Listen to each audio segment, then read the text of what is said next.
A paz do Senhor, meus irmãos, nós estamos dando início a mais uma lição de número 11 do primeiro trimestre de 2019, cujo título é Discernimentos de Espíritos, um dom imprescindível. É um dom que não deve faltar, porque a palavra dom já é presente, ele se faz necessário para a igreja. Ele traz assim uma riqueza muito importante. Ele evita uma série de coisas e uma dessas coisas é o engano. É difícil se enganar quem é espiritual e tem esse dom. Então ela tem essa palavra discernimento, né, que vem com um significado como interrogar, investigar, examinar, e eu coloquei também como analisar. Quando você analisa isso é uma forma de discernir, mas de uma forma mais prática, não é? Que a gente entende na palavra de Deus. Então você não vai comprar um terreno sem fazer uma análise e um exame antes. Você não vai comprar uma junta de bois sem fazer uma análise, experimentar e fazer um exame antes. Da mesma forma, um casamento, a gente não casa porque encontrou e vai casar. A gente vai namorar para descobrir como é que é. Então essa convivência é que vai formar essa confiança. E para eu ter confiança, eu preciso discernir isso. Né? Tem em 1 João 4:1 tem um texto que fala, provai os espíritos. Então essa análise na prática é esse discernimento. Eu não posso ter um prognóstico de algo que eu não analisei antecipadamente. Eu preciso analisar, né, e depois eu tirar uma conclusão a respeito. Então esse princípio é importante na vida secular, como eu fiz a citação aqui do terreno, dos bois e do casamento, porque é justamente o chamado para as bodas, né? A desculpa foi, comprei uma junta de boi e preciso experimentar. Primeiro a gente experimenta para depois comprar. Ele comprou e vai experimentar. Comprei um terreno e tenho que ver. Primeiro a gente vai ver se não é banhado, se é perto do centro, se é um lugar bom, para depois a gente comprar. Ver se o IPTU não está atrasado e assim por diante. E o casamento é a mesma coisa. A gente precisa fazer análise para depois comprar a questão. A mesma coisa o mundo espiritual. Quando há um discernimento espiritual, eu vou fazer uma análise e não precipitadamente, para que eu possa ter uma certeza sobre a confiabilidade disso ou não. Então isso está relacionado à amizade. Eu posso confiar demais em uma amizade, por exemplo, e me frustrar. Posso confiar em um líder espiritual, me frustrar. A única pessoa que eu confio não me frustra é em Deus, porque eu também decepciono e eu também sou decepcionado. Mas para que eu não seja enganado no mundo espiritual, eu preciso ter esse discernimento aqui. Seja ele no contexto mais prático, né, como o verbo discernir, que é aquilo que a gente pode conjugar no dia a dia, o verbo discernir. Podemos usá-lo como um substantivo, né, algo que é um discernimento que vai entrar na questão da própria briga, julgamento, que está lá em Romanos 14, né, e vai ser a citação do dom de 12:10, que é importante a gente fazer essa distinção, ministério, operação e dom, porque há diversidade de ministério, há diversidade de operações e há diversidade de dons, mas a palavra dom quer dizer o presente, é aquilo que eu não paguei para merecê-lo. Então isso Deus escolhe, como é o Espírito Santo que coloca no corpo cada um como quer, mas todo cristão cheio do Espírito Santo, ele tendo a mente de Cristo, ele é apto para fazer essa análise, para saber com quem está lidando. Estamos falando de batalha espiritual, temos um mundo espiritual diante de nós, que não é uma brincadeira, é uma realidade, e a gente vê que há um engodo constante, uma tentativa de nos enganar. Então aí entra uma série de coisas que depois a gente vai fazer aqui na continuação o comentário, né? Pastor Luciano, presbítero Sérgio, mas já de antemão para que fique mais definida essa palavra. Discernir no sentido de analisar, no sentido de conhecer, né? No sentido de experimentar, e para que a gente possa ter o pé no chão. É isso que eu digo. O cristão tem a cabeça no céu, mas o pé está no chão. A gente não pode ser vai com as outras, vai com todos, todo mundo faz, entra na onda, né? Ou então não faça ondas, porque a nossa vida ela é pautada pela palavra de Deus. E é Cristo quem nos dirige, é o Espírito Santo que nos controla. Então é Ele que deve nos fazer entender o que é o correto, o que é o errado, e a gente abraçar o certo. Por que é tão difícil às vezes fazer o certo? É porque todo mundo faz o errado e quer levar vantagem. Mas é diferente conosco, é diferente, deve ser diferente. E na atualidade a gente vê que existe uma série de manifestações que são todas colocadas como sendo divinas, malignas ou meramente humanas. Então a gente tem que discernir isso. É Deus? É o diabo? É o homem? Porque às vezes é o homem que coloca na culpa de Deus ou na culpa do diabo. A pessoa diz assim, não, mas é porque Deus veio e me controlou, né? Me tomou. E o que você fez foi honroso ou desonrou? Porque às vezes a pessoa comete um erro e diz, foi o Espírito Santo, né? E quando a gente tem esse discernimento do Espírito, a gente vai para a palavra. A mesma coisa, sonhei. O teu sonho não vai virar doutrina, tá, irmão? Doutrina tem que ter pelo menos um texto do Antigo Testamento e 2 do Novo, que é chamado de tripé hermenêutico. Para quê? Para que haja base. Um texto só na Bíblia não dá doutrina. E muito menos o meu sonho, a minha revelação, a minha intimidade com Deus. Eu não posso impor isso, irmão Sérgio, pastor Luciano, como se aquilo fosse uma regra. Por quê? Porque se eles têm a mente de Cristo e o espírito de discernimento, do Espírito Santo, eles vão entender que é coisa da minha cabeça. Eu dizer assim, não, Eliel, calma aí, vamos trazer para a palavra, porque a palavra é a luz, ela vai clarear, né? E isso vai se desenvolver de uma forma sobrenatural também. Isso é o discernimento na atualidade. Não erreis. Deus não se deixa escarnecer. Quando nós olhamos a Escritura Sagrada, recai sobre nós essa responsabilidade da atitude de discernir, do discernimento. Isso não é terceirizado. Paulo, quando ele é enviado lá para Bereia, eles, aqui no capítulo 17, versículo 11, diz, ora, estes de Bereia eram mais nobres que os de Tessalônica, pois receberam a palavra com toda a avidez, examinando as Escrituras todos os dias, para ver se as coisas eram de fato assim. É interessante porque você percebe que, apesar do apóstolo Paulo ser um homem e Silas, homens chamados por Deus, o Espírito Santo habitando na vida deles, e davam testemunho da verdade, no entanto, nada disso fez ele se demover da atitude de precaução. Analisar, né? Analisar, pontuar. Tá, pode ser que eles sejam da verdade, mas confere com a palavra. Discirna. E eu acho interessante que a linguagem da versão corrigida, quando fala no início de Gálatas, ele diz assim, ainda que nós mesmos, ou um anjo de Deus vos anuncie outro evangelho, seja anátema. Paulo está dizendo, mesmo, né? Diz assim, eu chegar lá hoje e dizer assim, gente, eu me enganei, tá? Esse negócio de evangelho não é bem assim, eu tenho um outro evangelho aqui, seja anátema. Então, nessa perspectiva, nessa análise, é interessante.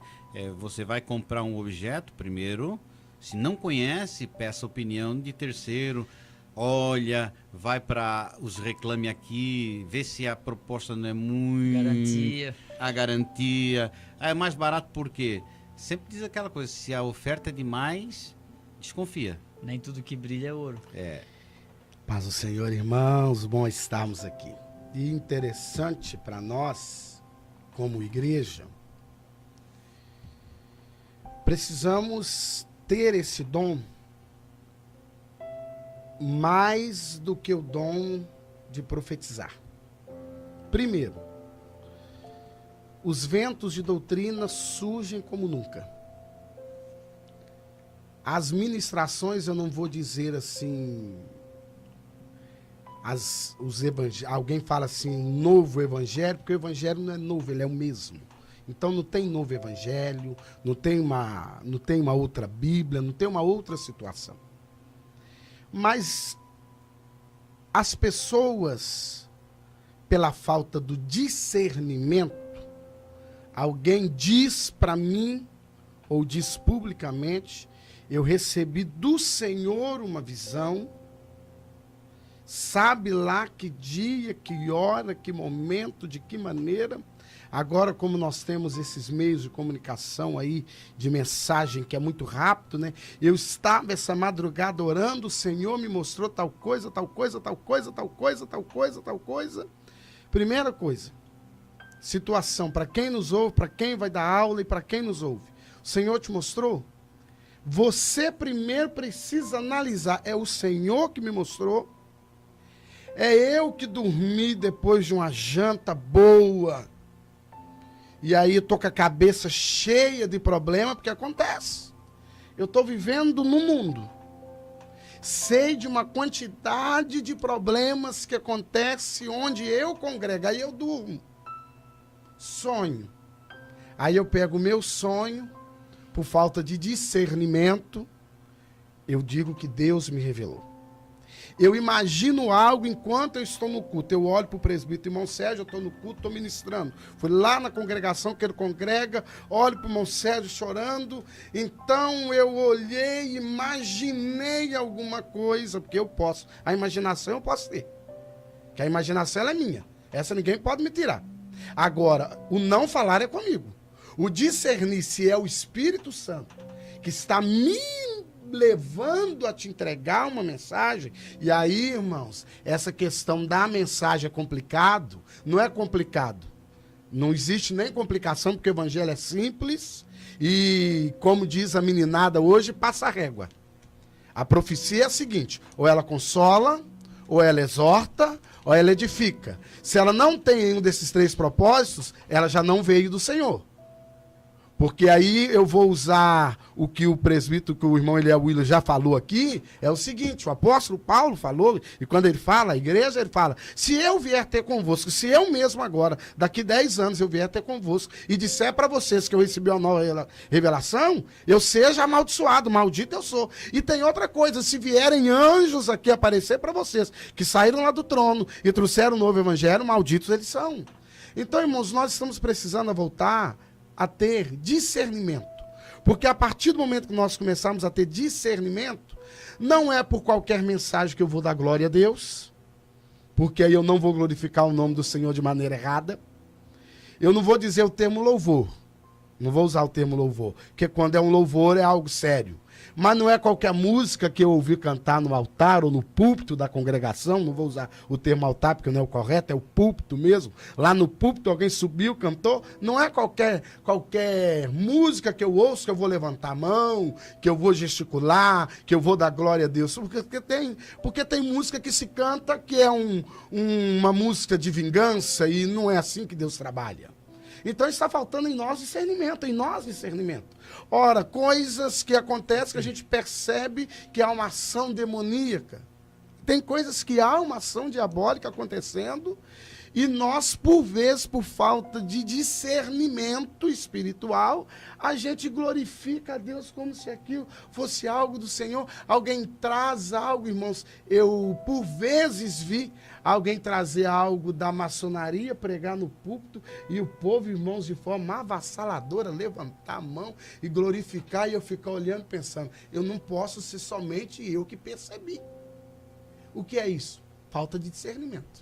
Essa questão, ela vai bem no cerne da nossa falta de vontade e desejo de verificar a palavra. Como os bereanos, a questão toda nossa, hoje nós estamos numa situação, isso a nível Brasil, eu creio que talvez até fora do Brasil, é o desejo pela palavra. Como diz, escondi a tua palavra, guardei, amo a tua palavra, vivo a tua palavra. Quanto menos conhecimento da palavra, mais fácil você é levado. É aquela questão da análise. Para discernir, você tem que ter um comparativo. O que é um porcelanato e o que é um piso normal? Ele tem gloss, não tem gloss? Quer dizer, é vidro ou é acrílico? Então, é parecido, mas é diferente. Um tem mais resistência. Nós somos, às vezes, levados... vamos supor, você vai comprar um relógio, se ele for mais pesado, parece que dá a ideia de mais forte. É um ledo engano, mas tudo que é mais... Analisamos pelos nossos conceitos. Só que quando nós falamos do lado espiritual, a nossa base é a palavra.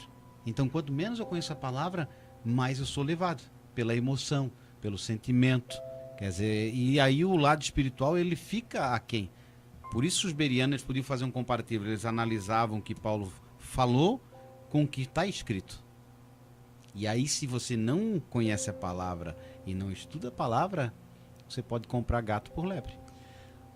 A casa que foi construída sobre a areia, ela tinha rocha logo embaixo, mas a pessoa que construiu não cavou. E por duas coisas, duas palavrinhas com P: pressa e preguiça. Então a gente tem pressa para construir um ministério muito rápido. E aí qualquer inovação, poxa, vai dar certo. Aí é que entra a questão do pragmatismo, que o pragmatismo não é aquilo que é certo, é aquilo que funciona.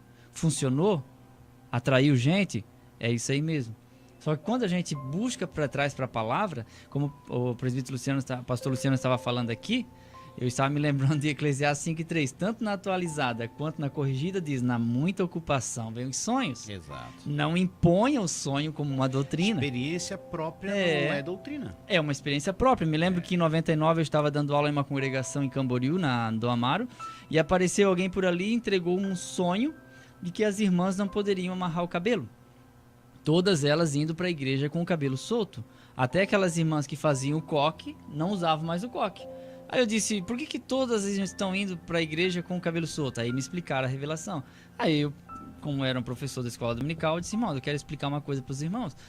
Isso é algo pessoal. Se Deus falou para a irmã que é para ela manter o cabelo solto porque, sei lá, é para ela, entendeu? Não puxa para cá porque nós não temos base para fazer isso virar doutrina para todo mundo.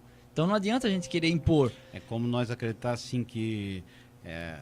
até acho que foi o Martin Lloyd Jones, eu não sei bem o nome dele assim, mas é mais ou menos isso.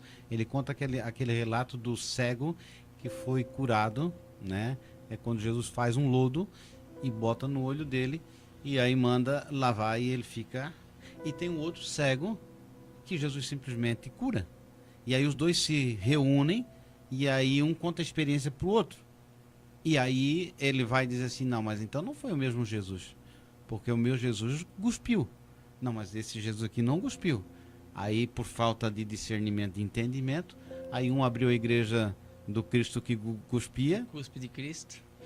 E a outra que não tem gosto.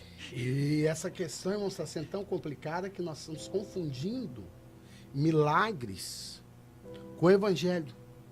E eu escrevi para mim não esquecer, porque a mente da gente vai... Estou chegando nos 40, já não sou mais o mesmo. Poxa. Mas eu estudei hoje e algo que eu escrevi. Milagres não são substituição do evangelho.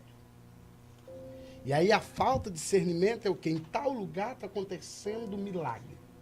Aí os milagres que ali acontecem substitui a pregação do evangelho, substitui viver de acordo com o evangelho, substitui a pregação da palavra e só vamos viver do milagre. E aí, irmãos, o que acontece? Lá no final, aí vem a toalha suada, vem a faca, vem a camisa, e vai vindo tudo, irmãos, e não funciona. Não funciona. Nós temos que cuidar para... Essa questão de sinal e é um perigo porque é uma vaidade nossa, né? Nós queremos estar onde está a multidão. Apocalipse capítulo 13, versículo 13, não é o PT, mas é 13, vai dizer, também opera grandes sinais, de maneira que até fogo do céu faz descer a terra diante dos homens. Então quem procura sinal, quer dizer, não procura evangelho. Quem procura cura, não procura evangelho. Me lembrei do pastor reverendo Augusto Nicodemos, contou uma experiência que o pastor estava chamando as pessoas para contar a bênção, e um contou, não tinha carro, vim para o evangelho, agora tenho. Eu não tinha casa, vim para o evangelho, agora tenho. Não tinha empresa, vim para o evangelho, agora tenho. Aí chegou uma velhinha, conta a bênção, irmã. É que Jesus me curou, Jesus salvou, Jesus perdoou meus pecados, transformou minha vida, me deu sentido para viver. E foi falando, aí ela deu uma paradinha e o pastor assim, tá bom, irmã, agora conta a bênção. Porque até o momento ela não tinha chegado ainda no foco que era o financeiro. E a gente sabe que o financeiro é uma consequência da obediência e da entrega a Cristo, e não o fim do Evangelho. O Evangelho é a coisa mais linda que existe. Paulo chama de poder de Deus para transformação. Ele é um mistério que esteve oculto, mas ele é eterno. A Bíblia diz que o Evangelho é eterno. Ele sempre existiu, porque é o próprio Cristo que se manifesta nele. E isso é uma coisa muito linda, né? Porque a gente tem hoje a ideia do endemoniado, aquele que baba, rola, pega na gravata do pastor, quer quebrar as cadeiras. Mas Judas, a Bíblia diz que entrou nele Satanás e foi vender o mestre. Então, quem vende o mestre também está endemoniado, só não rosna e não baba. E a questão é tão complexa que a vida cristã, por isso a justiça vem de Deus, não nossa, nós somos pecadores. Eu até inclusive citei esse exemplo, e eu sei que muitas pessoas até não gostam, mas essa questão de discernimento, até na questão de pecado, questão de bênção, nós temos assim uma visão muito genérica das coisas. Eu digo, por vezes olhar para uma mulher ou olhar para um homem, cobiçar, claro, é pecado e chama atenção. Mas eu dei um exemplo assim, eu almoço muito fora por causa da minha profissão. Então quando eu chego no local, eu vejo um ambiente muito fino, então se não tiver nada, eu me preparo porque eu sei que o negócio vai ser pesado, né? Vai ser caro. Então eu olho lá, R$ 79,00 o quilo da comida. É muito caro. Então o que eu vou fazer para preservar o meu bolso? Vou comer menos. Vou comer só carne, frango e peixe, porque mais ou menos justifica. O alface é 79 o quilo, é muito caro, né? Arroz 79 o quilo, pão. Então, aí tá. Mas se eu convido uma pessoa para comer comigo e ela vai nessa situação, ela também olha e não tem quase dinheiro, o que ela vai fazer? Calcular custo-benefício. Eu posso gastar R$ 15, então calcula quantas gramas, vai devagar. Agora, se a pessoa disser assim, não, pode comer aí que eu pago. Ela é capaz de comer 1,2 kg e ainda sobrar lugar para sobremesa. E para ela vai dizer assim, tô passando mal. Talvez você que está olhando assim já fez isso. Tô passando mal, porque foi livre. Aonde eu quero chegar? Apocalipse vai dizer que ficarão de fora os cães, os feiticeiros, os fornicários e os glutões. Parece que glutonaria não é mais pecado, né? E o que o mais crente faz às vezes é o quê? Comer. E comer demais. E se gaba dos 25 pedaços de pizza que comeu no rodízio. Não tem discernimento, quer dizer que a vida espiritual ela vai em todas as áreas da nossa vida. Não come pela necessidade, mas pelo vício de comer, né? É a satisfação. Quer ver se ela paga por exemplo, ela vai num hotel e como pagou caro, ela deixa o ar-condicionado ligado. Os mais modernos, tu tira a chave e desliga tudo. Mas se ele puder dar prejuízo... Toma um banho demorado, ou vários banhos no dia. Coisa que ele não faz em casa. Então, a vida cristã, ela afeta todas as áreas da nossa vida. Nós temos que ter discernimento que a nossa batalha aqui é melindrosa. E o diabo, ele não vai trabalhar só numa área, só na prostituição, só no vício, só nisso. Ele pega nas coisinhas mínimas que você acha simples, que não tem erro. Então, discernir o verdadeiro caminho nosso é viver mais próximo de Cristo. A vida de Cristo é um exemplo muito bom. Simplicidade ao extremo. A roupa que ele vestia era comum. Não que nós não possamos vestir, mas ele não tinha casa para morar, né? Ele ia de um lado para o outro. Então, nós, por vezes, achamos que a nossa vida do evangelho bem-sucedida é justamente como o evangelista irmão Eliel falou. É a casa boa, é o carro bom, é o emprego bom, é ser bem conhecido, é pregar bem. E lá no fundo, o que falta para nós é entender que Cristo é que tem que reinar na nossa vida.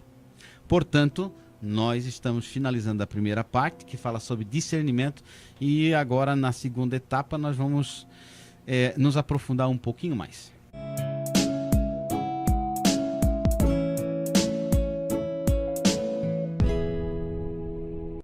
Pois é, queridos irmãos, estamos aí agora já no segundo tópico da lição, a adivinhadora de Filipos.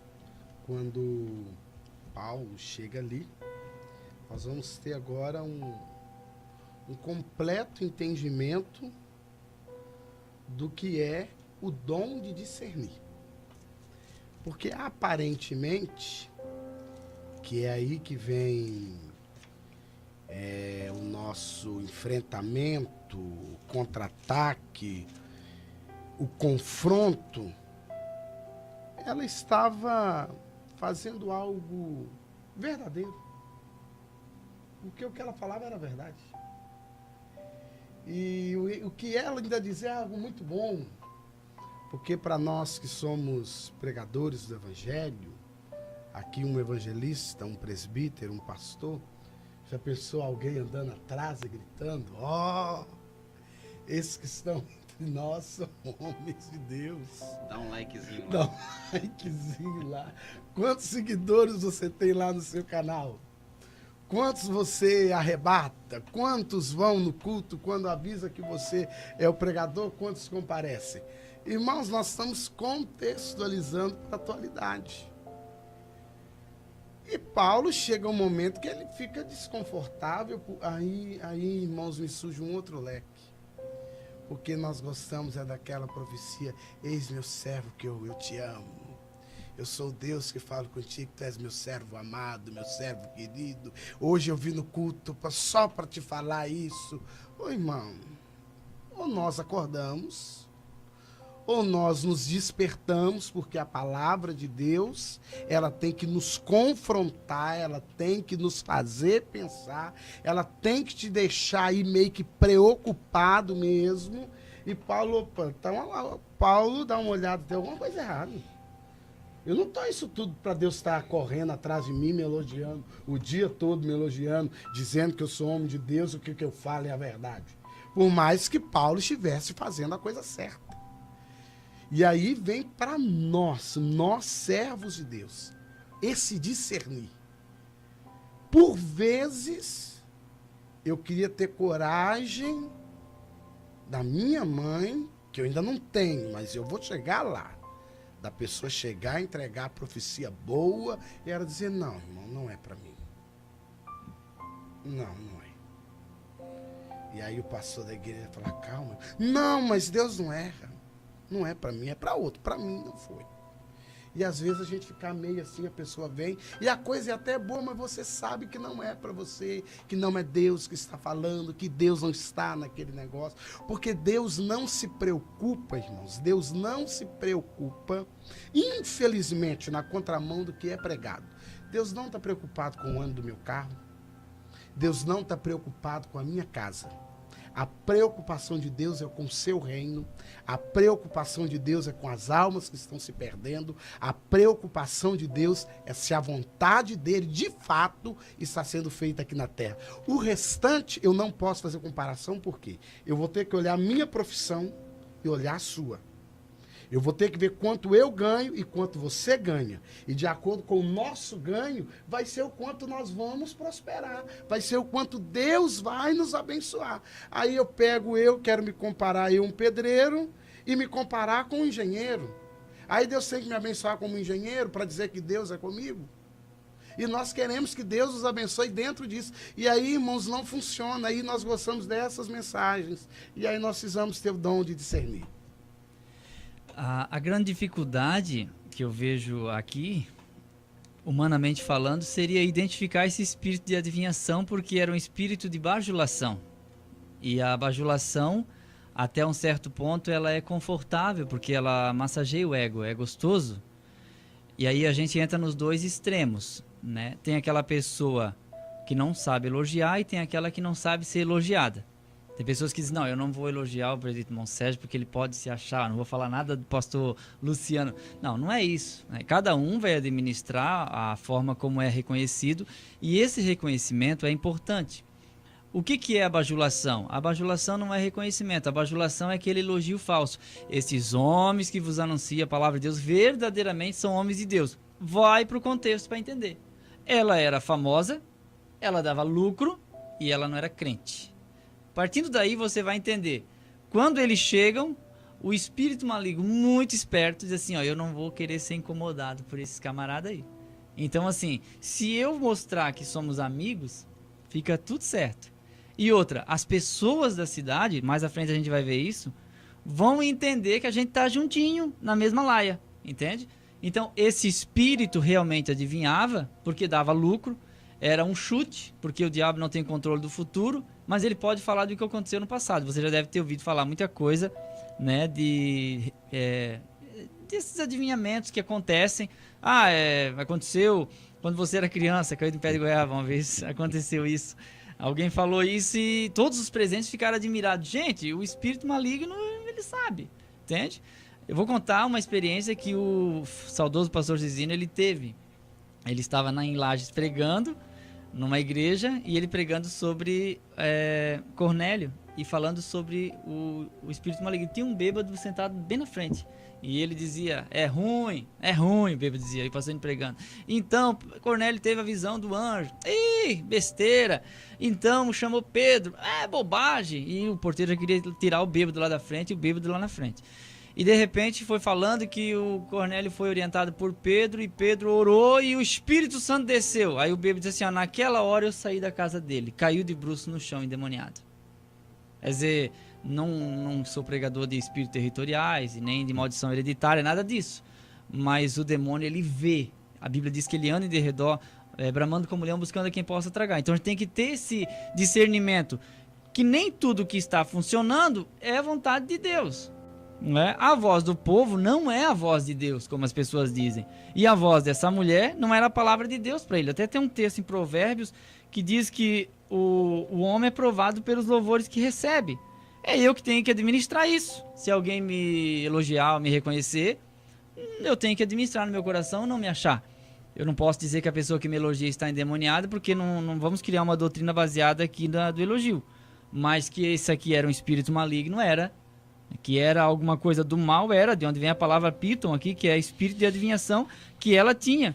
Que foi uma palavra comum usada no Antigo Testamento, né, na Septuaginta, claro. E no Novo Testamento a palavra grega também reaparece. Espírito de adivinhação. Um espírito maligno que adivinhava. Olhando aqui, tentando puxar pro lado de cá, mas é difícil porque ela não era crente, né? Sim. Ela era escrava, ela era uma propriedade de alguém. Alguém ganhava ali em cima, né? Ela não tinha nem a dignidade de ser uma pessoa. Ela era conduzida pelos seus senhores. Então ela não tinha nem domínio da sua própria vida. Mas trazendo para o lado nosso, assim, da cristandade, vamos botar que ela já tivesse sido... tá no rol de membro. Você percebe, assim, que essa coisa de adivinhar atrai as pessoas, porque ela sentava o dia todo e tinha hora marcada, né? As pessoas iam lá na casa dela e ela geralmente acertava, porque se não acertasse, dava lucro. Dava lucro porque acertava. E aí eu fico pensando assim, essa necessidade nossa entre, é claro, ser bajulado, né? Porque quando eu vou em busca de uma mensagem, eu tô com problema financeiro, matrimonial, de repente emocional. Então eu vou... o correto seria, como diz a Bíblia, vai para o teu quarto, fecha a porta, e lá em secreto, o Deus que vê, não, Deus que ouve, né? Deus que vê. É o Deus que vê. Ele não ouve, ele só está Deus vendo. que vê. Então, aí o que nós... mais fácil e mais prático é eu pagar alguém para me adivinhar, quer dizer... esse pagamento às vezes é uma ofertinha, uma cesta básica. Então deu problema, preciso vender o meu carro. Será que vendo? Não vendo. É hora, não é hora? Eu vou aonde? Não consultar Deus. Não consultar a palavra. Não esperar em Deus. Eu quero uma coisa mais rápida. O miojo. Eu vou lá no micro-ondas, boto e quero pragmatismo, como disse. Vai funcionar. Então eu vou lá numa pessoa, ela ora por mim. E o que eu acho incrível é isso, é porque no Antigo Testamento os profetas eram um pouco assim, as manifestações de Deus na vida dos profetas eram raras. Eram raras, não eram assim, né? Não era igual o resultado da telecena, né? De hora em hora, né? Não era uma coisa assim comum. Que no mesmo culto a pessoa entrega 100 profecias, eu tô para entender essas coisas. Tu pega uma live, vamos supor, eu tava comentando em off aqui, você vai no Face da vida e vê as lives que tem lá, a pessoa fica 1 hora profetizando. Ela não para, ela para assim. E outra, ela conversa com Deus como se tivesse um acesso instantâneo. Sim. Até no culto você vê assim, para mostrar uma espiritualidade, o pregador disse, opa, sim, Senhor, entendi. Parece que ele está num nível tão espiritual que ele fala com Jesus e com Deus. Até os serafim botavam a mão no... né? E ele não precisa botar a mão em nada. Ele fala com Jesus. Não, entendi. Sim, agora... Tem gente que atende até Jesus no celular hoje em dia, né? Complicado, porque ela fazia essa... Eu vi alguém fazer isso. Alô, é Jesus. Calma, irmão. Espera aí, Jesus está na linha. O que, Jesus? O que você vai fazer? Gente, não tem cabimento. Mas as pessoas que estão lá embaixo ou estão em cima, quer dizer, com o espírito de discernimento, já separa, irmão. né? Ou expulsar, ou dizer, olha, isso nem é demônio, isso aí é coisa da tua cabeça mesmo. Senta lá um pouquinho, vai refrescar, vai tomar uma aguinha. O presbítero irmão Sérgio, pegando aqui um gancho na questão da resposta de Deus, esse foi o problema de Saul. Quando ele vai consultar a feiticeira, Era pitonisa claro, também, né? é claro que o Senhor já o tinha rejeitado. Mas por que ele vai consultar? Porque ele ora, ele busca uma resposta, mas ele não recebe. Ele não recebe. Ele é afastado de Deus, ele não recebe a resposta. Podia demorar um pouquinho. Né? E se ele insistisse, o nosso Deus, como é um Deus bom, um Deus misericordioso e pronto a perdoar, ele de alguma maneira falaria com Saul. Agora, nos dias que nós estamos vivendo, nós não temos essa paciência. Nós não temos a paciência de quê? De buscar o Senhor, aguardar do Senhor uma resposta, mas aí eu me lembro que a irmã fulana de tal, que o irmão fulano de tal, ele é o cara que tem um canal, ele tem um telefone que está lá no trono. Ele tem a linha de Deus, que só ele discar que aquela ela é do trono. Deus já atende ele na hora. Aí eu vou lá e o que acontece? Inúmeras pessoas, não são poucas, que hoje estão distanciadas, e quando nós fazemos as visitas, porque aí sobra para o pastor. Uma hora eu tenho que ir. Por isso que eu sou presbítero. Aí sobra pra gente. Chega lá, o que aconteceu? Não, Deus falou e não cumpriu. Mas como Deus falou e não cumpriu? Aí eu vou conversando. Aí eu fui lá, falei, pois é, agora eu entendi. O Deus falou e não cumpriu. Não, aí eu explico. Não, mas a pessoa é uma pessoa de Deus, é uma pessoa que ora, uma pessoa que sobe no monte, uma pessoa que jejuma, por fulano ela profetizou e aconteceu. Aí eu explico, não, tá certo, é isso mesmo. Para aquela pessoa ela profetizou naquele momento, naquela situação. O que ocorre? Deus não tem obrigação de me usar na hora que eu quero ou na hora que o presbítero Sérgio quer. Ele não é meu senhor. Ele não é meu escravo. Ele é meu senhor. O que pode acontecer? Hoje nós podemos orar aqui e Deus pode me usar aqui. E nunca mais me usar. É um direito dele. Aí, Deus me usa hoje. Aí o presbítero Sérgio conta, olha, estava passando a situação, passou o Luciano, orou. Aí quando vem o fulano. Aí eu fico com vergonha, porque o que acontece é isso.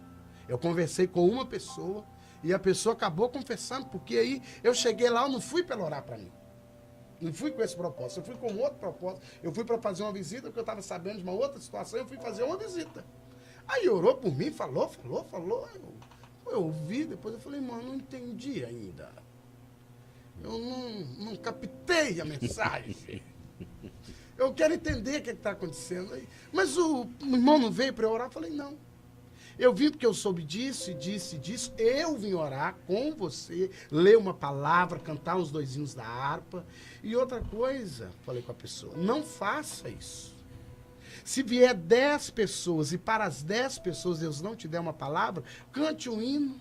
Ore por ele, leia um versículo bíblico e dispense ele. É melhor você dispensar ele com a leitura da palavra, que é a verdade, com um hino cantado, que é uma revelação que Deus deu para alguém, e ele não ficar frustrado, do que você disser para ele assim, diz o Senhor, e ele sair daqui com uma esperança, e ir para casa e dormir tranquilo, e no outro dia ele não receber nada. Foi o que aconteceu com Saul. Como ele não teve paciência de receber a resposta, ele vai para esse mesmo espírito que estava nessa menina.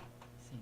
Ele vai, ele invoca, aí aparentemente, é interessante quando você lê o texto, ela vê um homem envolto num pano, e ela fala com Saul. Eu tô vendo um homem envolto num pano, assim. Aí ele fala, é Samuel. Ela nem fala nada, ela não confirma nada. Porque é interessante que o diabo, ele só vai na sua vibe também. O diabo ali não teve trabalho, Saul foi dando as coordenadas. É Samuel. Como é que eu faço? Faz assim. Você me abandonou. Ora, você me abandonou se ele tinha morrido. Como é que ele abandonou se ele tinha morrido? Pois é, você falou comigo que o Senhor tomou o meu trono. Pois é, tomou mesmo, tomou. Ele foi confirmando. Eram coisas óbvias. Eram né? as coisas Todo mundo sabia. que todo mundo sabia. Então, irmãos, nós precisamos ter o quê? O discernimento. Eu orei, Deus não respondeu. Eu preciso entender que o silêncio de Deus é uma resposta. E eu, como um cristão equilibrado, a minha fé não está alicerçada no que Deus faz.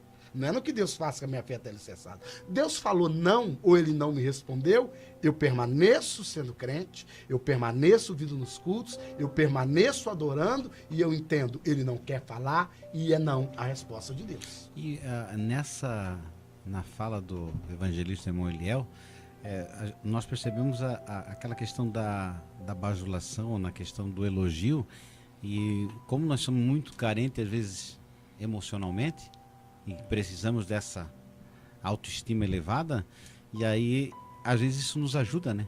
Porque, imagina, você vai num local onde a pessoa não confronta o teu pecado. Ela está com um problema no casamento. Então, vai dizer que vai melhorar, que vai isso, que aquilo, que outro, mas não vai em contrariedade da pessoa, vamos supor. Olha, tu tem que mudar o teu temperamento, tu tem que deixar de ser teimoso, né? Tu tem que resistir. Tem que pedir perdão. E isso é um princípio muito importante para a gente não tornar as pessoas que têm um dom de profetizar, a gente não transformar essas pessoas em uma pessoa que adivinha. Exato. Porque senão até a caixinha de promessa daqui a pouco a gente fica tentando descobrir, porque Deus disse para Abraão, né? Sai da terra para uma terra que eu te mostrarei, mas tu vai descobrir quando chegar lá eu te aviso. Né? Deus não vai dar todas as respostas que a gente quer. E no caminho a gente só vai. E no caminho Deus vai mostrando o que acontece. O problema é que a gente quer saber tudo. Teve gente que eu conheci que de manhã passava na casa da irmã que revelava, e às vezes não é culpa da irmã que revela, do irmão que tem uma casa de oração. É da pessoa que fica insistindo. Irmã, fala o que Deus falou. Não, Deus não falou. Não, mas fala, irmão. Não, mas Deus não mostrou nada. Mas Deus deve ter mostrado alguma coisa, porque não pode. Aí a pessoa fica ansiosa. Daí, como disse o pastor Luciano, aí cabe qualquer coisa. Eu vou dizer que Deus está se agradando de ti. Mas às vezes é um adúltero. E Deus não está se agradando. Então é importante a gente não nos firmarmos nisso. A Bíblia diz: não desprezeis as profecias, examinai tudo e retende o bem. O irmão Eliel já recebeu profecia furada? Já. Muitas delas. A minha esposa, principalmente, ficou mais traumatizada porque era a esperança de um filho. Claro, uma promessa. E as pessoas sabiam que a gente queria engravidar e não conseguia. Então, assim, irmã, Deus falou comigo.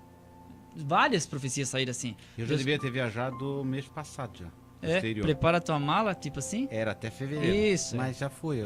Então profecia com data, tipo assim, ó, a irmã já está grávida. Pronto, a minha esposa muito emotiva, claro, emocionalmente fragilizada. Exato. Ela abraçou aquilo ali e ficou. Eu disse: Kátia, discerne, calma, né? A gente tem fé em Deus. Ah, mas o irmão duvidou, por isso não aconteceu. Sara também riu e Deus deu um filho para ela. Abraão se jogou no chão, riu e disse a um homem de 100 anos: vai nascer um filho, e Deus deu um filho para ele. Porque promessa de Deus, nesse caso ali, é decreto. Então, assim, se ela creu, Deus iria ter realmente cumprido. Não é a minha dúvida que vai acabar com... Zacarias também. Zacarias duvidou e ele ficou mudo, mas a promessa cumpriu. A promessa cumpriu. O decreto de Deus não altera. Só que tem uns profetas que eles são lisos, né?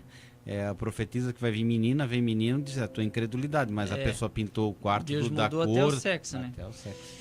Então isso trouxe um peso muito grande. Eu tive que ajudar a minha esposa, porque mesmo com a fertilização in vitro, a gente orando a Deus tudo, e vinha a profecia de que ela ia ficar grávida. E isso foi um problema para mim, porque eu tive que socorrer ela, porque na fertilização ela também não engravidou.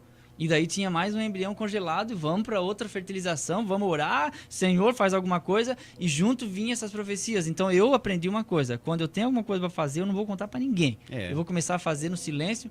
E assim, porque tem gente que é emocionada. Eu dizia pra minha esposa assim, ó, irmão Eliel dizia isso, disse, ó, hoje eu quero uma profecia de filho. Tu tá bobo, rapaz? Eu disse: hoje eu vou pregar nessa igreja que ninguém me conhece, e eles vão me entregar uma mensagem de filho. E era de feito. Eu chegava no púlpito e disse: irmãos, aqui minha esposa, nós não temos filhos ainda, porque estamos aguardando a promessa e tal. No final do culto sempre vinha alguém tinha alguém entregando a revelação. Aí eu dizia assim: ó, hoje ninguém vai profetizar nada. Por quê? Porque eu não vou tocar nesse assunto. Eu trocava no assunto. Por quê? Porque tem gente emotiva. O irmão Eliel acredita em profecia? De Deus, sim. mas eu procuro fazer análise para não me firmar em coisas assim, entendeu? Para nós fechar aqui, que mexer o caldo, né, para ficar pior o negócio ainda, é essa questão do lucro, né? Aquela questão que nós falamos da lição da simonia lá, né? Sim. Aqui retorna o mesmo fato, só que, é claro, é uma alegoria porque ela não era cristã e ela também era mulher, ela não tinha voz. Mas o que nós percebemos é que vai cumprir-se o que eu acho que Pedro diz, é 1 Pedro, 2 Pedro, capítulo 2, que chegaria um tempo que pelas pessoas não ter dom ou espírito de discernimento, eles fariam das pessoas comércio. Então hoje você percebe... Farão de vós negócio, a expressão. Negócio. Por causa da avareza. Então, quer dizer, Isso. o espírito da avareza, quer dizer, ele vai até o ponto de não se preocupar com profanar o santo. Utilizar o nome de Cristo como uma mercadoria.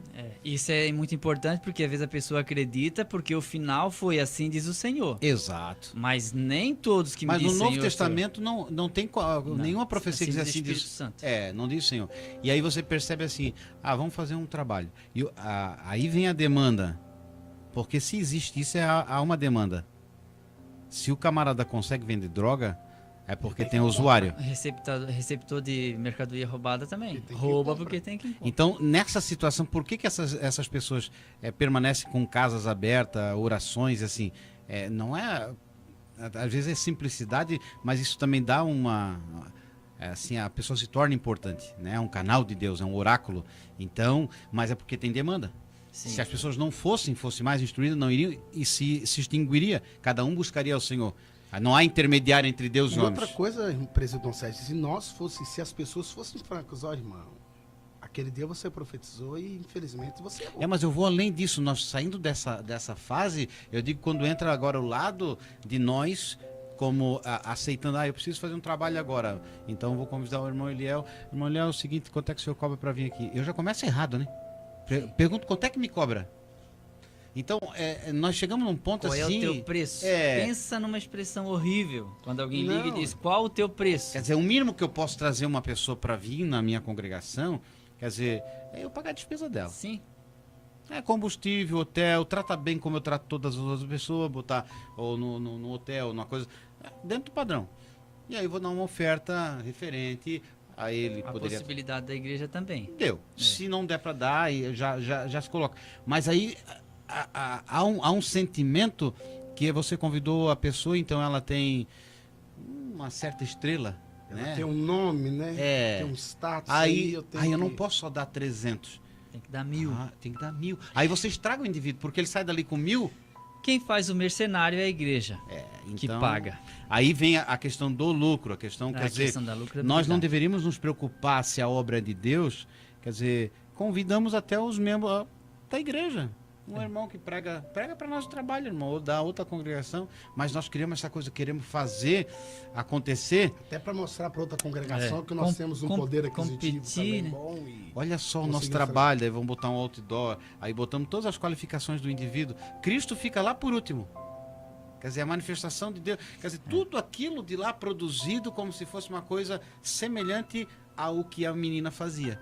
E para complementar minha fala aqui, irmãos, eu não descreio de profecia nem de revelação. Nem nós. E não sou contra também casa Só de oração. dessa que me disse que eu ia sair em fevereiro, que eu tô triste agora, né? Então, assim, as revelações, as profecias que eu recebi que furaram, não anulou as demais, que para outras áreas da minha vida se cumpriram, e a gente é pentecostal, a gente acredita. E as casas de oração deveria ser um lugar que as pessoas vão para orar e não para buscar uma revelação. E se vão para buscar uma revelação e a profecia saiu, glória a Deus, a Bíblia diz não desprezia as profecias, mas não deve ser esse o foco, pelo menos esse é o princípio que a gente está elaborando, né? O foco não é buscar essa revelação. Então, para você que está aí, bem pontuado, eu creio em profecia, já teve profecia que se cumpriu na minha vida, e vou dizer que é muito bom quando é uma profecia que me coloca lá em cima, principalmente se eu estiver no púlpito, né? Todo dizer mundo que gosta. Todo mundo está olhando para mim assim.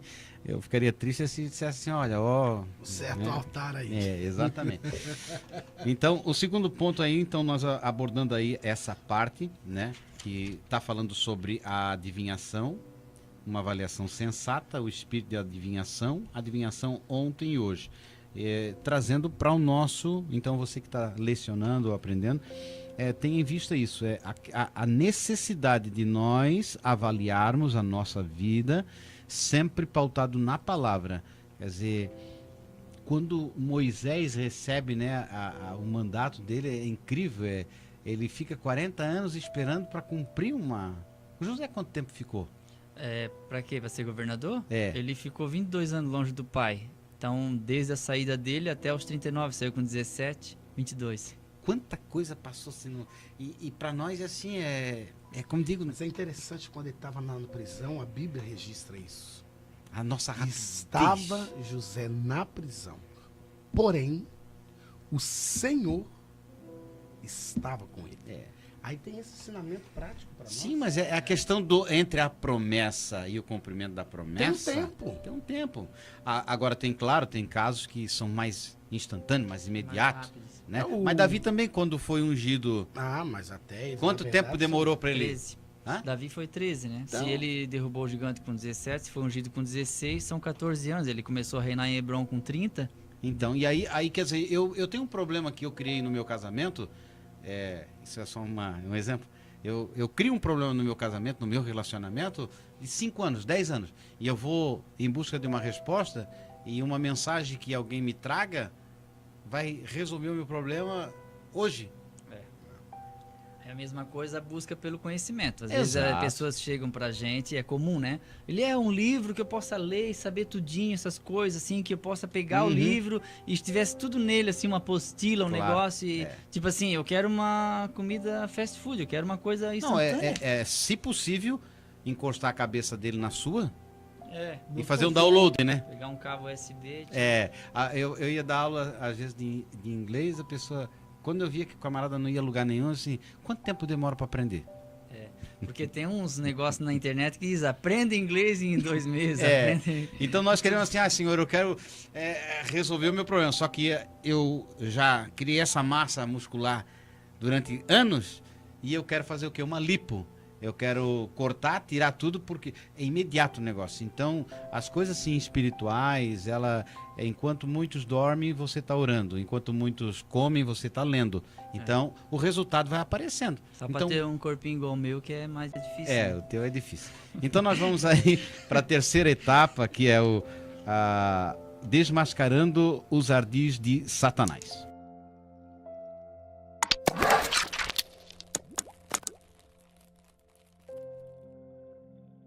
Muito bem, estamos então indo para a última parte, desmascarando os ardis de Satanás. E aqui nós vamos ter 4 tópicos: o dom do Espírito Santo, uma estratégia demoníaca para confundir o povo, a libertação da jovem adivinhadora e a necessidade do dom de discernir.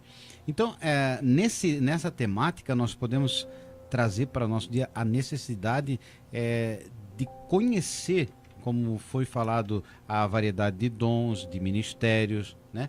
E isso é interessante pelo fato de nós saber que há uma ordenação.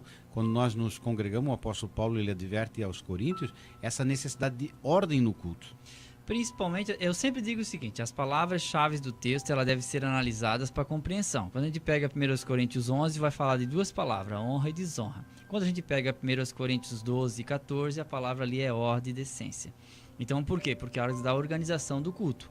Ele diz, se nós chegarmos aqui no ajuntamento e vir uma pessoa que não conhece nada de igreja, que não conhece de religião, que é uma pessoa amiga do evangelho, mas não tem esse conhecimento, e ver todos falando em línguas ao mesmo tempo, ele vai dizer, vocês estão doidos, porque não há compreensão. Então, por isso que ele diz, eu prefiro falar no meu idioma 5 palavras de uma forma legível, do que 10.000, só que em um idioma que ninguém aprende, ninguém é edificado.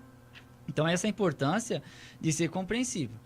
O dom espiritual, ele não deve reger a igreja. Eu sempre digo, para isso existem ministérios, que é apóstolo, profeta, evangelista, pastor e mestre. São os dons ministeriais. Ah, porque eu sonhei que tem que virar o púlpito, tem que mexer nos bancos, tem que trocar isso, porque aquele ventilador é do diabo. Bem, gente, isso aí é o ministério que vai se reunir para poder decidir. Porque às vezes a gente fica impondo isso. Né? Teve igreja que a pessoa que revelava e que determinava tudo, que organizava, que tomava as decisões e tinha que esperar o fulano orar para daí ele dizer o que ele achava. Então é importante analisar. Então Então, assim, apóstolo porque ele é separado, profeta, que ali não é o dono de profetizar, mas o profeta é aquele que aponta, evangelista é aquele que vem antes, pastor é o que casou com a igreja, e o mestre é aquele que se aprofunda mais. Então, esses dons ministeriais são importantes. Então, a gente tem os dons de Deus, que é Romanos 12. Nós temos os dons de Cristo, que é Efésios 4 e 11. E nós temos esses dons do Espírito, que é o capítulo 12 e o 14 também. Então, o 12 de Coríntios, versículo 14 ou 15, ali vai falar do dom de discernir os espíritos.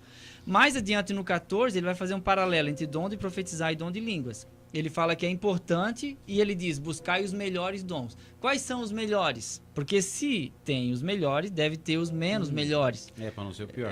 Para não dizer o pior. Não é que um dom é superior ao outro, mas é que ele está falando ali de uma palavra-chave, edificação. Exato. Essa é a palavra, tá? Edificação.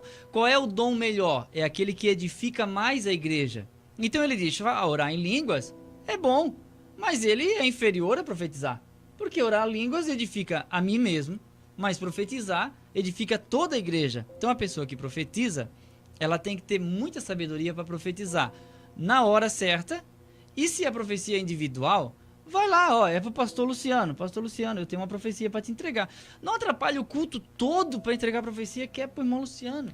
Será que a pessoa não esquece a profecia? Eu não sei, porque, né?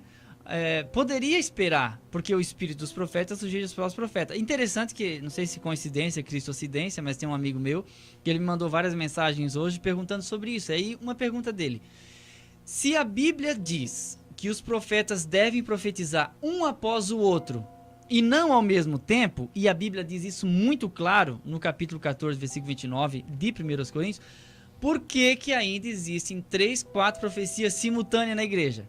E outra pergunta: se orar em língua estranha em voz alta na igreja deve ser feito quando há intérprete, se não houver que esteja calado, por que que há muitos que usam a língua estranha no microfone como forma de incentivar o povo a falar também? Talvez seja, irmão Eliel, essa carência que nós temos de autoafirmação. Porque o povo vincula muito, agora não tanto, né?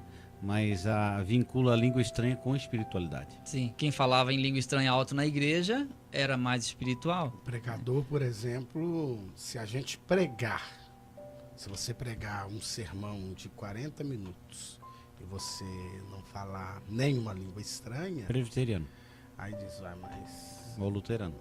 o que aconteceu? Será que hoje ele não está cheio de Deus? E nós estamos falando isso por causa da adivinhadora, que ela ia gritando, né? Sim. Ela estava atrapalhando lá. Sim. Imagina alguém lá e tu falando... Já né? por dia já ela fazia isso. E a gente está comentando isso justamente porque no tópico 3, no ponto 1, vai falar do dom do Espírito Santo, que é o dom de discernir os espíritos, que ele é fundamental.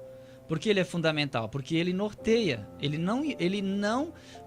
evita que a pessoa seja enganada. Porque a Bíblia não diz que é pela casca, nem pelos galhos, nem pelas folhas, nem pelos ramos, pelo fruto.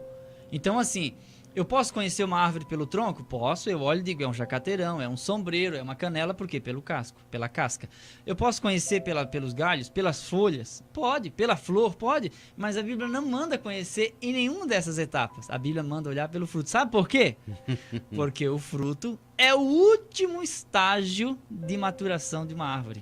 Então, eu só posso dizer que conheço quando eu convivo, vejo brotar, vejo crescer, criar ramos, criar folhas, criar flores, frutificar. E eu pegar o fruto, olhar, experimentar e dizer assim, esse fruto é bom. É bom. Aí eu digo, essa árvore é boa, porque o fruto é bom. Então o fruto é o último estágio do processo. Tem gente que diz, eu conheço fulano. Já comeu um saco de sal com ele? Convive com ele. É porque a dificuldade aqui é que o espírito do engano ele é muito sutil, né? Ela não estava dizendo outra coisa que não óbvio, né? Na realidade, esse é um homem de Deus. É o que diz aqui, uma estratégia demoníaca para confundir o povo. Exato. Bom, chegou dois aí, mas estão juntos no mesmo saco da mocinha ali. Então, quando nós estamos aí, a mensagem aparentemente ela é de Deus, mas em certo momento ele se distancia da palavra totalmente. Porque o canal é humano. Exato. O canal é humano. Então, é possível que você esteja, por exemplo, num culto e a pessoa entre até pela mensagem da palavra correta e daqui mais um pouco ele percebe que a igreja vibra com determinada área e ele explora aquela parte, porque o fim dele é lucro. E E ele quer cuidar- ser convidado de novo. E cuidar para não sofrer, porque às vezes a pessoa usa de engano, de vontade própria mesmo, para Claro, envergonhar. Eu não exato. gosto do meu pastor, então eu vou falar que ele é uma pessoa que não tem caráter. E aí a profecia vai lá e diz isso. Eu já vi casos de pessoas que tentou manipular o dom, queria comprar um terreno, e aí usou o dom. Queria casar ou queria fazer um casamento, usou o dom. É. E esse discernimento é importante porque você vai ficar acreditando em todo mundo. Eu, na minha juventude, eu posso dizer porque eu estava junto. Uma moça que sofreu por estar apaixonada pelo jovem, um rapaz muito bom, hoje ele é casado, tudo. Ela não pôde casar com ele porque a profecia dizia que não era ele. E essa moça casa com um que se torna missionário e ela quase que foi assassinada por ele. Aí gerou um filho, teve que separar, voltou, casou de novo, com outro por causa de profecia, não deu certo, agora parece que está certo. Tudo é questão de discernimento. Olha só, Claro um que é passo errado. fraqueza da pessoa em provar os espíritos para ver se procede de Deus, né? Porque para mim, eu já tive profecia, por exemplo, eu fui líder de juventude, e uma moça não estava dentro do padrão assim, ela estava muito avançada, né? E eu não permiti que ela tivesse certas oportunidades, porque para ajudar, né? A gente tem que às vezes ajudar. O pai dela me profetizou que eu ia ter um acidente, ia ser desgraçado, que não sei o quê. Eu disse, beleza, se é de Deus, né? Quer dizer, a nossa questão é assim, nós temos que ter confiança em Deus, né? E saber que muitas vezes a pessoa, como diz, conheço a voz da minha mulher e conheço a voz de Deus.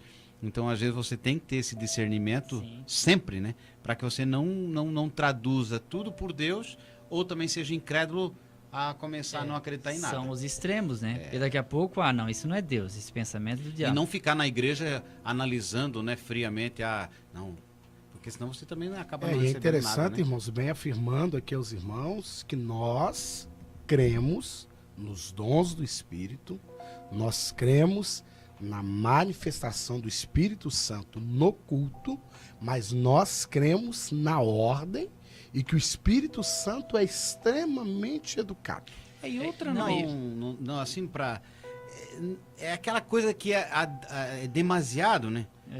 A pessoa é obrigada todo culto de domingo a profetizar, né? E o interessante é que, assim, ó, de todos os dons, vamos colocar os 9 de Coríntios 12, o discernimento é que vai passar por cada um deles para fazer análise. É o Então, filtro. assim, ó, por isso que a gente está falando desses dons. Aqueles dons que mais ocorrem problemas, não há dúvida, é de profetizar, gente. Todo mundo sabe. E ele é o que mais dá problema na Eu igreja. acredito É o até que mais edifica. E é o que edifica a igreja. Não Então, havendo profecia, o povo se corrompe.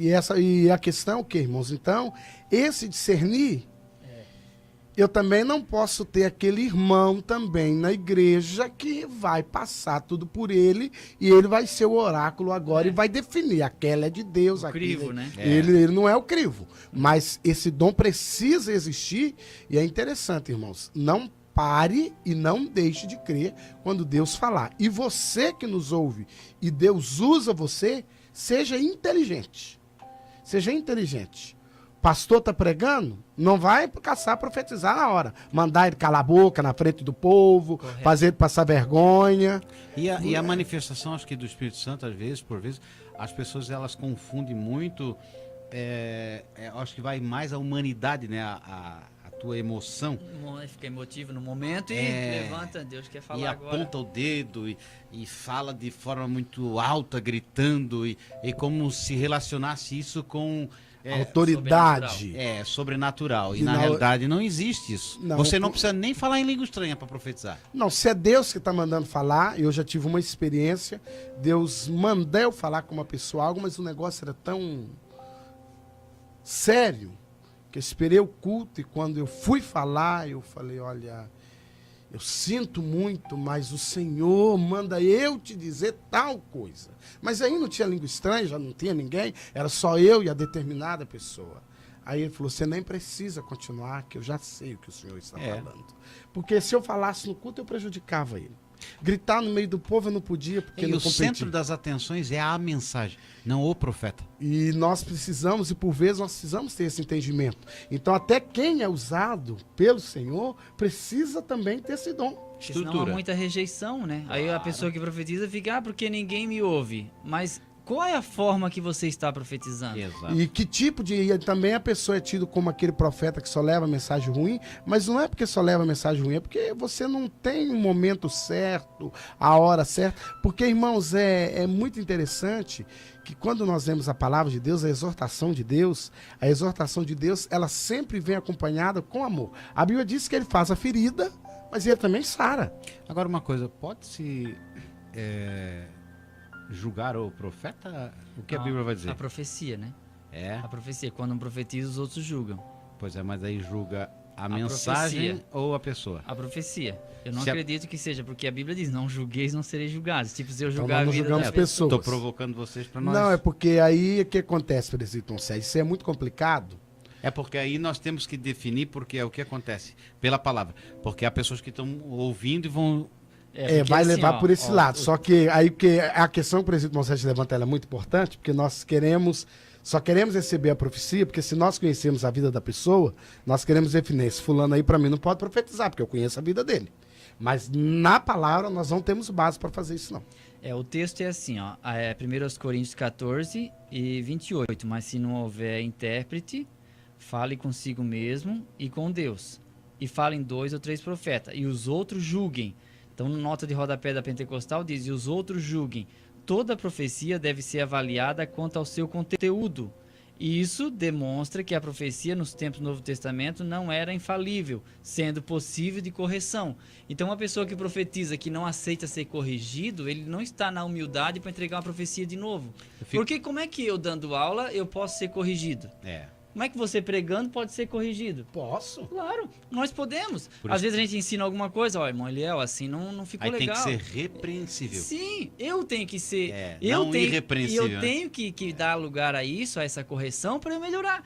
Por que, que a Bíblia diz e os outros julguem? Esse sentido do texto não é julgar a vida da pessoa. Porque eu não vou conhecer, eu não vivo. Gente, eu posso estar aqui num terno novo e podre por dentro. Exato. Então, e ninguém sabe, só Deus sabe. Então, quem me julga vai julgar. Ó, é um homem de Deus, pode não ser. Então, nesse caso, o julgamento é o conteúdo. A Bíblia diz, ainda ele encerra dizendo assim, ó, portanto, irmãos, procurai com zelo profetizar, com zelo, e não proibais falar línguas, mas faça-se tudo decentemente com ordem. Então você conseguiu entender. Na realidade, não julgue o profeta. Que agora, essa questão da repreensão, eu fico pensando no Ágabo, né, que entregou a mensagem para Paulo, e Paulo disse, tá bom. Tá bom e fez diferente. Não, aí irmãos, aí nós aprendemos outra coisa. O apóstolo Paulo, tu já pensou, né? O senhor vai ser preso, vai ser encarcerado. Não e vai. Deus está te avisando. Ele disse, então tá bom. Duas situações a gente pode entender. Era óbvio que Paulo seria preso, e Paulo estava consciente disso.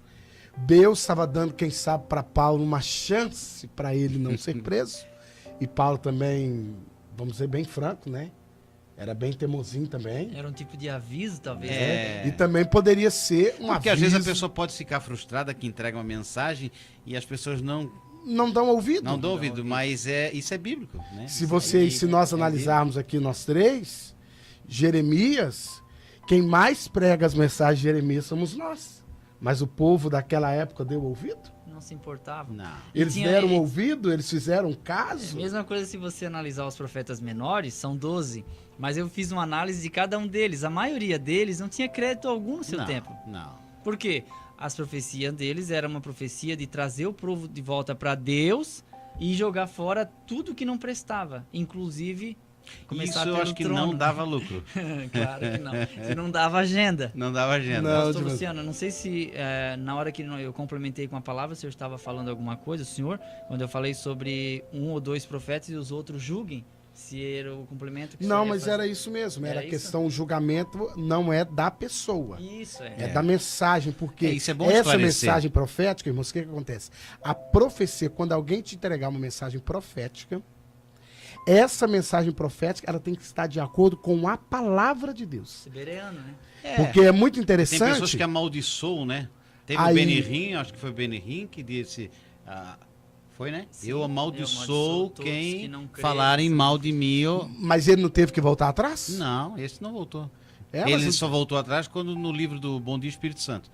que ele Mas teve teve lá. que voltar, mas teve que voltar. Mas eu digo isso, você Ah, já mas- vê categoricamente pela palavra. Que tá errado, porque a Bíblia diz que da mesma fonte que sai água doce, E não Deus vai não sair água amaldiçoa, amarga. né? Não tem Não, como. a Não, Bíblia diz ninguém- então. ninguém tem esse Então, irmãos, poder nós temos que de ter amaldiçoar. muito. E outra coisa, nós temos que ter muito. Esse é o cuidado que a palavra de Deus vai nos orientar. Alguém veio e entregou entregou uma mensagem profética.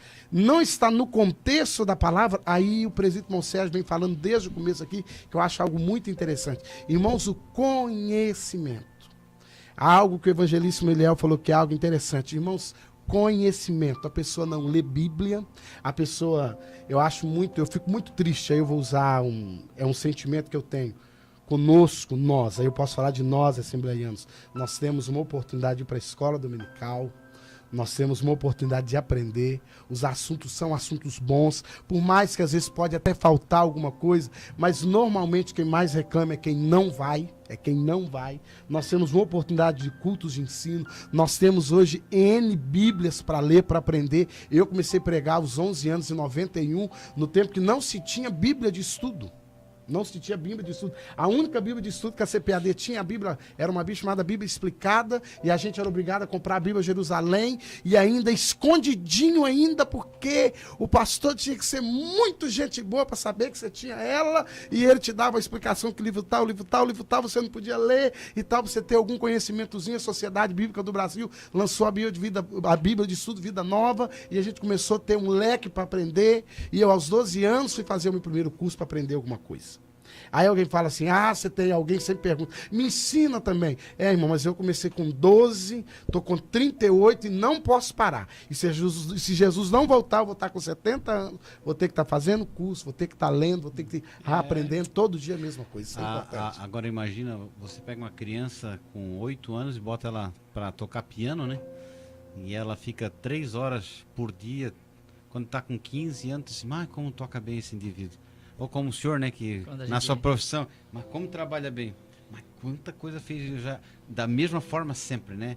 O problema é que assim, um curso que você faz hoje, uma faculdade, 5 anos, se em 5 anos você não usar aquele conhecimento, ele está perdido. Você gostaria de ser operado por um médico que faz 5 anos que ele não recicla, que não faz um curso, não pega uma especialização? Não quer. Assim, o conhecimento, para ele valer e ter sentido e ele funcionar, tem que estar sempre reavaliando, sempre investindo, sempre estudando. E nós temos essa oportunidade, o cristão mais simples que conheça pouca coisa da Bíblia, ele tem a oportunidade de botar esse conhecimento em prática falando para os outros. Sim, como ferro com ferro se afia, Exato. assim cada um é seu amigo. Você encontra alguém lá numa necessidade, você vai lá, mas está escrito lá, Jesus assim, assim, assado, está lá escrito assim, assim, assado. Quer dizer, mas para isso você tem que praticar. A prática, quer dizer, usa. Mas tem um texto que diz isso, acho que é Eclesiastes 10:10, né? Como quando o ferro está embotado, tem que pôr mais força. Mais força, É que a gente às vezes não está afiada e o esforço é muito grande. E diz o pastor Hernandes Dias Lopes que o tempo gasto afiando a ferramenta não é um tempo perdido. Não. Você recupera na hora de trabalhar. Na hora de trabalhar. É extraordinário. E aqui é o último tópico, a necessidade do dom de discernir. A gente já viu durante todos os comentários aqui do presbítero Sérgio, pastor Luciano, meu comentário também, que é de fundamental importância esse discernimento. Hoje a gente pode ser taxado de ter menos amor. Porque não tem hospitalidade. Mas a gente fica muito preocupado em colocar uma pessoa dentro da nossa casa. A gente fica preocupado com um pregador de fora. A gente não conhece, a gente não convive. Pode ser um homem de Deus? Pode ser um homem de Deus. Mas eu sempre digo assim, valorize o seu professor. Você conhece, você convive com ele. Valorize seu pastor. Valorize seu amigo, seu irmão. Valorize ele. Porque às vezes parece que o de fora, eu vejo o de fora. Né? Às vezes eu estou no congresso, temos aqui o evangelista Moiliel que vem pregar também. E temos aqui também o pastor que veio de São Paulo, irmãos. Aí levanta até a sobrancelha para falar. E a gente percebe isso. Entendeu? Então, assim, valorize a pessoa. Valorize a escola bíblica dominical. Eu já vi a pessoa fazer assim, mas esse camarada vem lá dos Estados Unidos ou da Inglaterra. Às vezes ele mora numa casa mais simples que a tua, tem menos conhecimento que o seu, mas só por causa que na área que ele vem, a geográfica, parece que vai mudar as coisas. Não muda. Nós sempre moramos em alguma casa, sempre numa rua, um endereço. Então... E não vira anjo porque veio de longe, né? Continua gente igual a nós. Pode tirar filhotinho de anjo, porque não voa, né? Então, você que está nos ouvindo aí, essa lição é muito interessante, muito boa. E vale salientar que o dom de discernimento, ele é para todos. Não só como dom no sentido assim daquele lado espiritual que você, para provar o espírito, mas principalmente para as doutrinas e heresias, para os conhecimentos que vão entrando de forma sorrateira na vida da igreja e até na sua vida. Então, filtre, nem tudo que a pessoa diz que é de Deus é de Deus. O diabo também está escrito, e realmente estava, mas fora do texto. Então, se você não perceber, você vai estar dando amém para coisas que são diabólicas, né? Porque basta você pegar os programas televisivos evangélicos, você vai ver que é mais feitiçaria do que evangelho. E as pessoas estão assim atrás porque dá resultado. Nem todas as promessas humanas são promessas divinas. Mas está baseado no texto. Mas o que o contexto diz? É pretexto, né? Isso. Então é importante, porque o dom que é uma ferramenta. Mas eu não tenho o dom de discernir os espíritos, mas você tem uma Bíblia. Vai ler, vai estudar. E pela palavra. Vai para a escola dominical, vai aprender, vai perguntar. Quando você vai... E outra coisa, né, irmãos? A questão é a rapidez que nós queremos as coisas. E é interessante que, só um comentário, quando você vai conversar com as pessoas, aí você descobre que a pessoa lá no fundo, ele já sabe a resposta. Uma irmã veio conversar comigo, a minha esposa, e aí como ela era uma pessoa da alta sociedade no lugar e tal, e eu vi que ela queria me colocar em dificuldade e queria também me entregar para o pastor, presidente e tal, e falou... E tal, e aí, pastor Luciano, como é que eu faço? Irmã, vamos fazer o seguinte. Eu tenho um conselho para te dar. Todo culto que a irmã vier, quando a irmã for sair, a irmã se veste, olha no espelho e a irmã pergunta ao Espírito Santo. Se o Espírito Santo disser para a irmã que a roupa está boa, a irmã vem para o culto e eu te dou a oportunidade. Está resolvido o problema. A irmã nem precisa reclamar mais. Todo culto a irmã pode dar um nome, que eu vou te dar a oportunidade, porque eu sei que a irmã perguntou ao Espírito Santo. Mas aí só apelou comigo. Eu falei, não, mas a irmã pergunta para ele. Não precisa nem de discernimento, né? A irmã conversou com ele, a irmã veio para o culto, eu já sei que a partir de hoje a irmã vai conversar com ele. Então, irmãos, tem hora que nós também já sabemos a resposta. Que o apóstolo João fala que nós temos a mente de Cristo. Ele chega a dizer que nós nem precisamos ser ensinados, que nós não somos enganados, que nós temos a mente de Cristo. E essa mente de Cristo é uma mente renovada, é uma mente voltada a entender as coisas de Deus. Nós queremos agradecer a sua amável sintonia, dizendo aí que na descrição do vídeo você tem o nosso endereço do blog, que tem muito material aí para subsídio da sua escola e para o seu aprendizado, né? E agradecendo você aí que tem compartilhado e dado um like, e convidando para a próxima semana estarmos juntos aí fazendo mais uma Escola Bíblica Dominical. Fiquem todos na paz do Senhor.